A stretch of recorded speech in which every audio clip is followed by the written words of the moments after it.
ಧೀಮಂತನಾದ ಕುಶನಾಭನ ಪ್ರಶ್ನೆಗಳನ್ನು ಕೇಳಿ ಕುಶನಾಭನ 100 ಮಂದಿ ಹೆಣ್ಣು ಮಕ್ಕಳು ಕೂಡ ತಂದೆಯ ಕಾಲುಗಳನ್ನು ತಲೆಯಿಂದ ಮುಟ್ಟಿ ನಮಸ್ಕರಿಸಿ ಹೇಳ್ತಾರೆ. ಅವರಿಗೆ ಆ ಸಮಸ್ಯೆಗೆ ಯಾಕೆ ಅಳ್ತಾ ಇದ್ದಾರೆ ಅನ್ನೋದಕ್ಕೆ ಕಾರಣವನ್ನು ಹೇಳ್ತಾ ಇದ್ದಾರೆ. ಸರ್ವಾತ್ಮಕನಾದ ವಾಯುದೇವನು ಅನುಚಿತವಾದ ಮಾರ್ಗವನ್ನು ಅನುಸರಿಸಿ ನಮ್ಮನ್ನು ಅವಮಾನಪಡಿಸಲು ಇಚ್ಛಿಸಿದ. ನಾವು ಅವನಿಗೆ ಧರ್ಮ ಮಾರ್ಗವನ್ನು ತಿಳಿಯಪಡಿಸಿದರೂ ಅವನು ಅದನ್ನು ವಿವೇಚಿಸಲಿಲ್ಲ.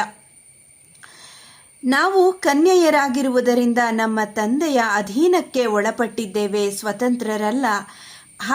ಆದ ಕಾರಣದಿಂದ ನೀನು ನಮ್ಮ ತಂದೆಯ ಬಳಿ ಹೋಗಿ ನಮ್ಮನ್ನು ವಿವಾಹ ಮಾಡಿಕೊಡುವಂತೆ ಪ್ರಾರ್ಥಿಸು.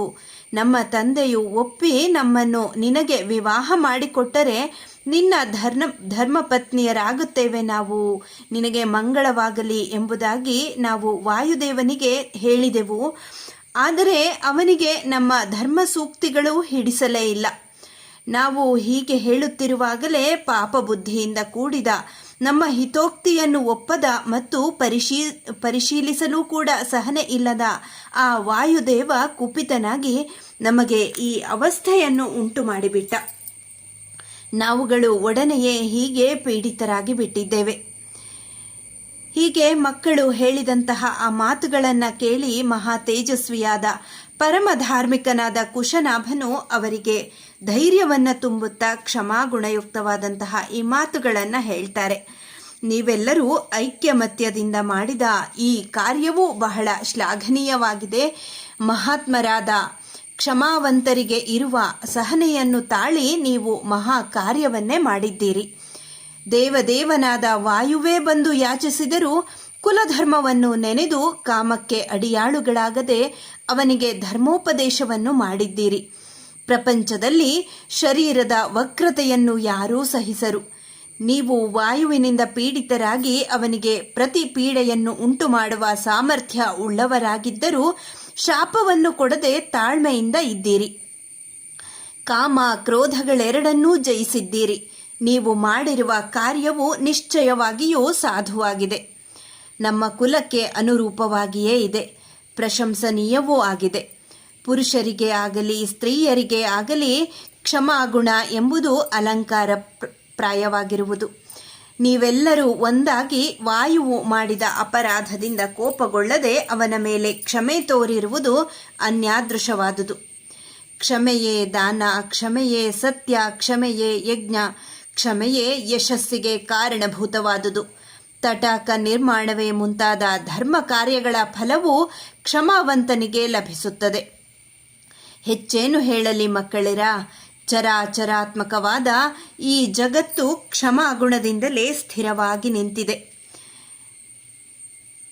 ಇಷ್ಟೆಲ್ಲ ಕಥೆಯನ್ನ ಹೇಳಿ ವಿಶ್ವಾಮಿತ್ರರು ರಾಘವನಿಗೆ ಹೇಳ್ತಾ ಇದ್ದಾರೆ.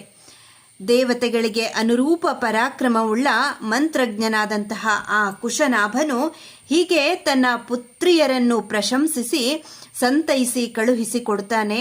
ಮಕ್ಕಳ ಮದುವೆ ಮಾಡಲು ಉತ್ತಮವಾದ ಕಾಲ ಯಾವುದು, ವರಾರ್ಥಿಯಾಗಿ ಯಾವ ದೇಶಕ್ಕೆ ಹೋಗಬೇಕು, ತನಗೆ ಸಮಾನ ಕುಲ ಗೌರವ ಉಳ್ಳವರು ಯಾರಿದ್ದಾರೆ ಈ ಪೃಥ್ವಿಯಲ್ಲಿ, ರೂಪ ಯೌವನ ಸಂಪನ್ನರಾದ ರಾಜಕುಮಾರರನ್ನು ಆರಿಸಲು ಬ್ರಾಹ್ಮಣರನ್ನು ಯಾವಾಗ ಕಳುಹಿಸಬೇಕು ಮುಂತಾದಂತಹ ಕನ್ಯೆಯರ ವಿವಾಹಕ್ಕೆ ಸಂಬಂಧಿಸಿದ ಸಕಲ ವಿಷಯಗಳನ್ನು ಮಂತ್ರಿಗಳೊಡನೆ ಸಮಾಲೋಚಿಸ್ತಾನೆ.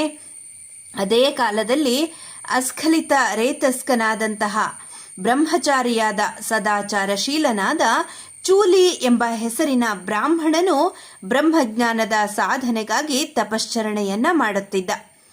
ಊರ್ಮಿಳೆಯ ಮಗಳಾದಂತಹ ಸೋಮದ ಎಂಬ ಗಂಧರ್ವ ಕನ್ಯೆಯು ತಪಸ್ಸಿನಲ್ಲಿ ನಿರತನಾಗಿದ್ದಂತಹ ಚೂಲಿ ಮಹರ್ಷಿಯ ಅನುಗ್ರಹವನ್ನು ಪಡೆಯುವ ಸಲುವಾಗಿ ಅವನನ್ನು ಸೇವಿಸುತ್ತಿದ್ದಳು. ಸೋಮದೆಯು ಅನನ್ಯ ಶರಣಳಾಗಿ ಮಹರ್ಷಿಯನ್ನೇ ಶುಶ್ರೂಷೆ ಮಾಡುತ್ತಾ ಕಾಲವನ್ನು ಕಳೆಯುತ್ತಿದ್ದಳು. ಧರ್ಮಿಷ್ಠನಾದ ಬ್ರಹ್ಮರ್ಷಿಯಾದ ಚೂಲಿಯು ಅವಳ ಶುಶ್ರೂಷೆಯಿಂದ ತುಷ್ಟನಾದನು.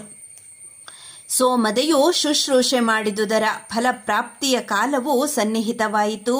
ಚೂಲಿಯು ಗಂಧರ್ವಿಗೆ ಹೇಳಿದನು, ಸೋಮದೆ, ನಿನಗೆ ಮಂಗಳವಾಗಲಿ.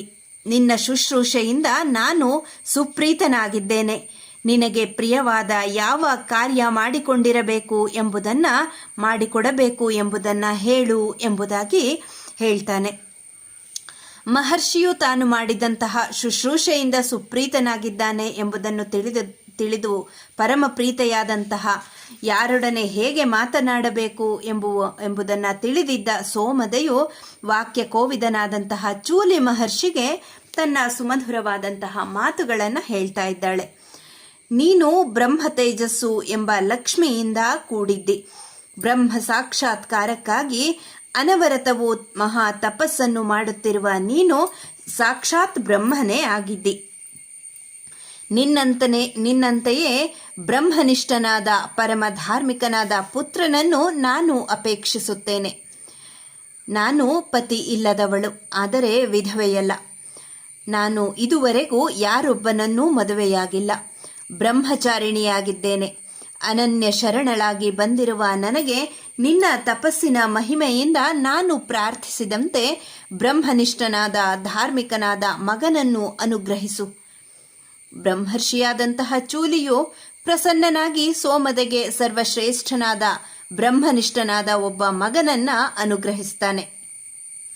ತನ್ನ ಸದ್ಗುಣ ಅತಿಶಯಗಳಿಂದ ಸರ್ವತ್ರ ಖ್ಯಾತನಾದ ಚೂಲಿಯ ಮಾನಸ ಪುತ್ರ ಬ್ರಹ್ಮದತ್ತ ಎಂದೇ ಪ್ರಸಿದ್ಧಿಯನ್ನು ಹೊಂದಿದ. ಸ್ವರ್ಗವನ್ನು ದೇವೇಂದ್ರನು ಆಳುತ್ತಿರುವಂತೆಯೇ ರಾಜನಾದ ಕ್ಷತ್ರಿಯ ತೇಜಸ್ಸಿನಿಂದ ಕೂಡಿದ್ದ ಬ್ರಹ್ಮದತ್ತನು ಕಾಂಪಿಲ್ಯ ಎಂಬ ಪಟ್ಟಣವನ್ನು ಆಳುತ್ತಿದ್ದ. ಧರ್ಮಿಷ್ಠನಾದ ಕುಶನಾಭನು ತನ್ನ 100 ಮಂದಿ ಕನ್ಯೆಯರನ್ನು ಸೋಮದೆಯ ಮಗನಾದ ಬ್ರಹ್ಮದತ್ತನಿಗೆ ಮದುವೆ ಮಾಡಿಕೊಡಲು ನಿಶ್ಚಯಿಸಿದ. ಮಹಾ ತೇಜಸ್ವಿಯಾದ ಮಹೀಪಾಲನಾದ ಕುಶನಾಭನು ತಕ್ಷಣವೇ ಬ್ರಹ್ಮದತ್ತನನ್ನು ಆಹ್ವಾನಿಸಿ ತನ್ನ 100 ಹೆಣ್ಣು ಮಕ್ಕಳನ್ನು ಸಂತುಷ್ಟವಾದ ಮನಸ್ಸಿನಿಂದ ಬ್ರಹ್ಮದತ್ತನಿಗೆ ಯಥಾವಿಧಿಯಾಗಿ ವಿವಾಹ ಮಾಡಿಕೊಡ್ತಾನೆ. ದೇವಪತಿಯಾದ ಇಂದ್ರನಂತೆ ಸಕಲ ವೈಭವಗಳಿಂದಲೂ ಕೂಡಿದ್ದ ಮಹೀಪಾಲನಾದ ಬ್ರಹ್ಮದತ್ತನು ಜ್ಯೇಷ್ಠಾನುಕ್ರಮವಾಗಿ ಕುಶನಾಭನ ಆ 100 ಕನ್ಯೆಯರ ಪಾಣಿಗ್ರಹಣವನ್ನ ಮಾಡಿಕೊಳ್ತಾನೆ.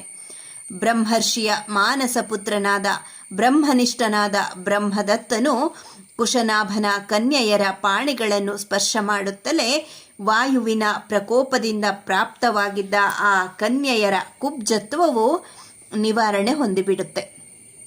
ವಾಯುಪೀಡೆಯಿಂದ ವಿಮುಕ್ತರಾದ 100 ಮಂದಿ ಕನ್ಯೆಯರು ವಿಶೇಷವಾದಂತಹ ಕಾಂತಿಯಿಂದ ಪ್ರಕಾಶಿಸ್ತಾರೆ. ವಾಯುವಿನ ಪೀಡೆಯಿಂದ ವಿಮುಕ್ತರಾಗಿ ಹೆಚ್ಚಿನ ಕಾಂತಿಯಿಂದ ಕೂಡಿದ್ದ ತನ್ನ ಹೆಣ್ಣು ಮಕ್ಕಳನ್ನು ನೋಡಿ ಕುಶನಾಭನು ಪರಮ ಪ್ರೀತನಾಗಿ ಬಿಡ್ತಾನೆ. ಅವನ ಆನಂದಕ್ಕೆ ಪಾರವೇ ಇರಲಿಲ್ಲ. ಅನಂತರ ಕುಶನಾಭನು ವಿವಾಹಿತನಾದ ಮಹೀಪಾಲನಾದ ಬ್ರಹ್ಮದತ್ತನನ್ನು ಅವನ ಪತ್ನಿಯರೊಡನೆಯೂ ಪುರೋಹಿತ ಮಂತ್ರಿ ಸೇನಾಧಿಪತಿಗಳೊಡನೆಯೂ ಕಾಂಪಿಲ್ಯ ಪಟ್ಟಣಕ್ಕೆ ಕಳುಹಿಸಿಕೊಟ್ಟ. ಹಾಗೆ ವೈಭವದಿಂದಲೂ ಮತ್ತು 100 ಮಂದಿ ರಾಜಕುಮಾರಿಯರೊಡನೆಯೂ ಆಗಮಿಸಿದ ಮಗನನ್ನು ಕಂಡು ಸೋಮದೆಗೂ ಬಹಳ ಸಂತೋಷವಾಯಿತು.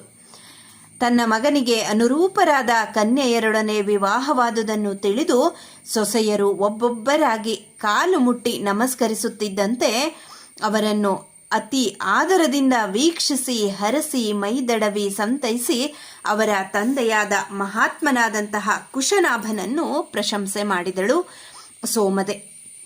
ಇಲ್ಲಿಗೆ ಬಾಲಕಾಂಡದ 33ನೆಯ ಸರ್ಗ ಸಂಪನ್ನಗೊಂಡಿದೆ. ಧನ್ಯವಾದಗಳು.